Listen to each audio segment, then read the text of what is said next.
It's a real privilege for us to be able to introduce a very special guest who many of you know and love. He's a legendary TV and radio host, an entrepreneur, an author. He's a recipient of numerous prominent awards. Many of us may be familiar with the comedic icon behind shows such as It's Showtime at the Apollo, The Steve Harvey Show, The Little Big Shots. But do we know the humanitarian behind all these roles? Well, the Generous Heart Award is given to a person who has become a leader in his profession and demonstrates generosity and giving back to the community. This evening's honoree perfectly embodies today's theme, humble and kind.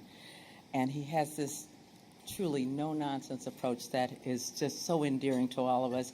And we do appreciate all of the wonderful outreach programs you and your wife have. This guy is just humble and kind through. This big shot has considerable reason to be proud of his accomplishments. He chooses to use his success to give back to the community, as I was saying. This gentleman's platform is a true example of the power of faith and hard work. Take a look. Steve Harvey was born in Welch, West Virginia in January 1957.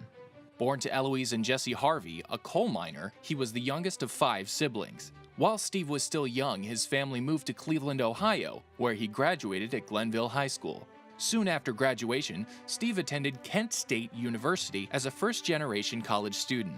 As a young man, Harvey began his entertainment career as a comedian, working the stand-up circuit. He first made his mark in television and film as the host of It's Showtime at the Apollo. From then on, Harvey's success was inevitable.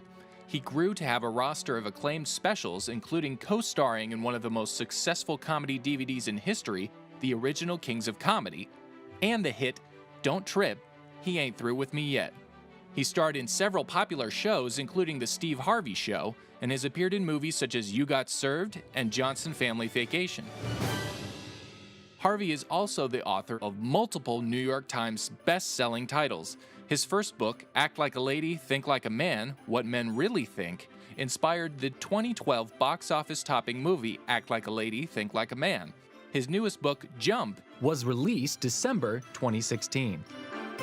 As a humanitarian and entrepreneur, Harvey makes it a priority to give back. Through the Steve and Marjorie Harvey Foundation, He and his wife provide hundreds of teens annually with mentoring and educational opportunities. His company, Harcal, allows him to create business partnerships that specifically target and benefit the working middle class. Harvey's list of accolades includes several NAACP Image Awards, a People's Choice Award, induction into the National Association of Broadcasters Hall of Fame, and a star on the Hollywood Walk of Fame. He also won the Daytime Emmy Award Outstanding Talk Show Host for The Steve Harvey Show in 2014 and 2015, as well as Outstanding Game Show Host for Family Feud in 2014. Harvey most recently received a Primetime Emmy nomination for Little Big Shots as Outstanding Host for a reality or reality competition program, and won his 14th NAACP Image Award for Outstanding Talk Series, Steve Harvey.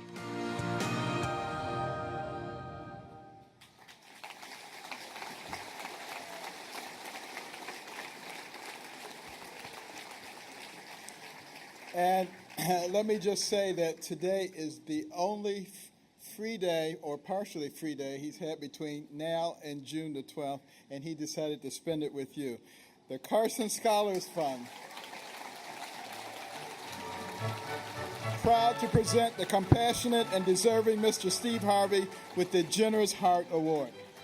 And ladies and gentlemen, Mr. Harvey is escorted by Joshua Turner, a 2-time Carson Scholar who is passionate about giving back. He started his own nonprofit, Joshua's Generation, that provides summer camps and after-school programs for at-risk youth.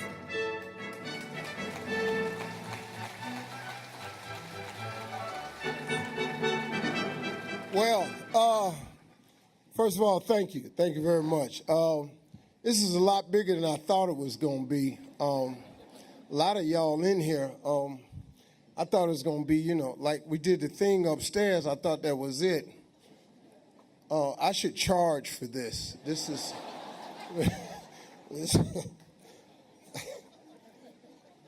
I'm really honored, though, to tell you the truth. I'm always humble when I receive awards. You know, my mama, when she was living, she was a Sunday school teacher. She raised us with the fact that God blesses you to become a blessing. If you ain't gonna be a blessing, I mean, you know, what's it all for? So I'm always humble when people give me awards, and I've got a lot of them in my life. I'm always kind of a little bit misty about it, but I'm gonna tell you something. These young people here today have been impressive to me. You know, I've been sitting here listening about how athletes get all the accolades and they never had nothing for smart kids. Well, they got something for you now, and I think it's deserving. Because, see, you know,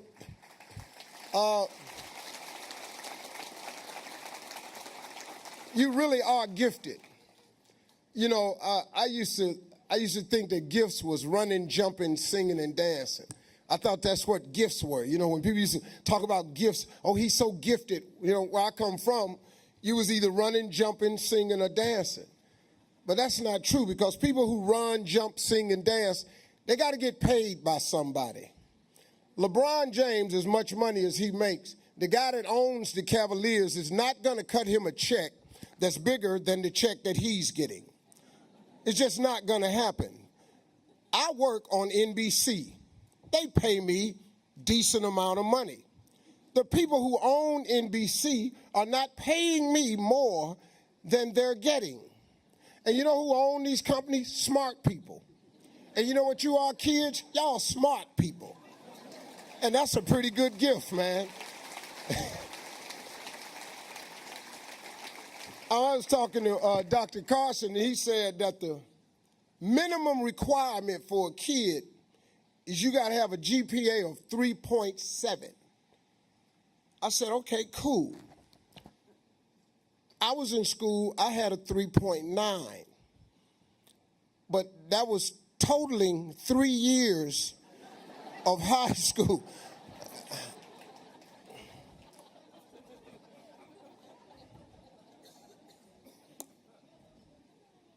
This is a different kind of crowd. I can see that right now. So I want to say something inspirational to young people.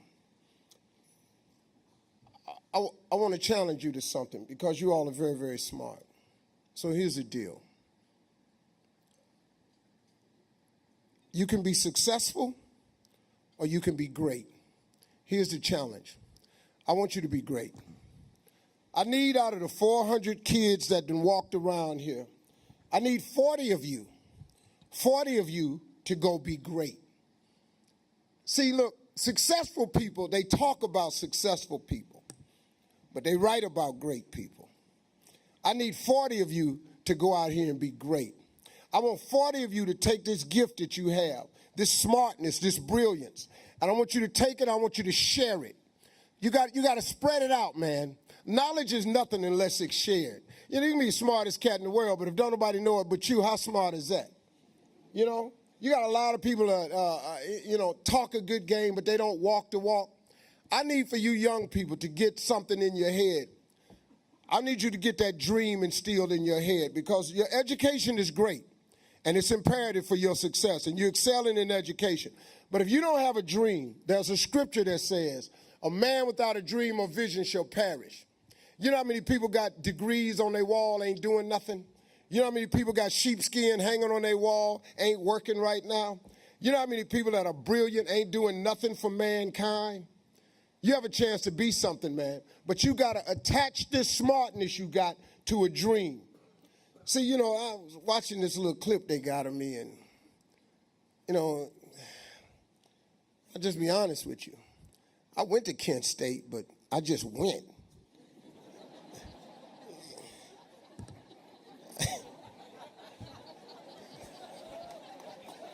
I ain't got nothing to show for it. I was a student at Kent State. But you know what I had, though? You know what's going to keep you when it goes wrong for you? Because there's going to be some things in your life that's going to go wrong. You got to have a dream, and you got to have some faith, man. If you ain't got God, you really,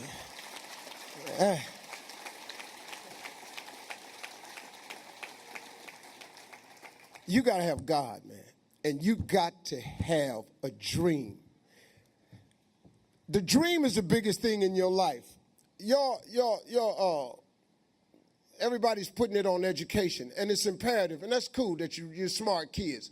But if you don't attach this thing to a dream, man, you're going nowhere. You have to have a dream. You have to aspire to something so great in order for it to happen. In order for it to happen, you have to have God's help. That's when you're getting to where God wants you to be. You got to put some God in this mix. You got to put some dream in this mix. If you ever want to, I overcame a lot, man. Look, I've been homeless, lived in a car for 3 years. I had a severe stuttering problem. I flunked out of school. I recovered. I recovered because of faith. I recovered because of a dream. Because I got news for you. There's going to be some times, young people, where you're going to get it wrong. As smart as you are, you're going to get it wrong. You're going to make some mistakes in this world, but you cannot let those mistakes define you. You got to have some guts. You got to have a little bit of dog in you, and you got to have some God. And you put that dog and that God together, and it causes you to get up. Now, I don't really know how to talk to kids that well, so this little speech of mine is kind of feel like I'm holding back a little bit, because I really want to say it another way, but that probably ain't going to be good. So I'm just trying to get it down into my little 5 minutes and get on out of here so you can say, well, you know, Steve said something that was really relevant to us. But it sounds a little discombobulated or whatever the word is, but what is the word? Discombobulated. That's it. I nailed it right there. Bingo. Nailed it.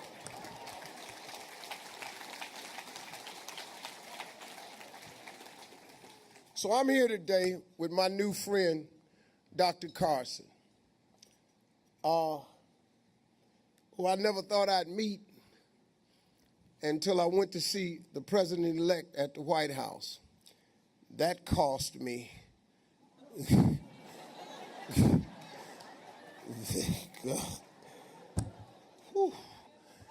They ate me alive.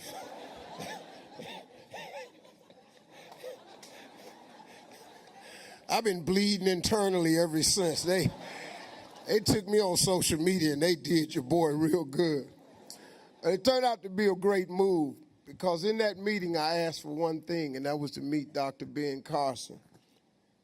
Now, to President Trump's credit, he made that happen. He did what he said he was going to do. So I got nothing to say, but I met this man and he taught me some valuable stuff. And I see right now that his talk is actually in his walk, because he said this country is a quarter of the size of China, a quarter of the size of India, and we cannot afford to lose our most valuable resources in this country, which is our young people. We can't afford to lose them to crime, injustice, lack of dreams, and lack of education. And this man put a lot behind that. He also taught me one other thing. He said the eagle is the symbol of this country, but the eagle don't fly without a right wing and a left wing. You need both wings to fly. Now, I done looked around this room, and I'm assuming there's a lot of right wings in here. But I done looked around the room, and I'm assuming there's a lot of left wings in here. We need each other to make this eagle fly. I'm more than happy that I met Mr. Ben Carson. Thank you all. God bless you. I love you. Thank you for having me. And to my wife, Marjorie, I love you. Mwah.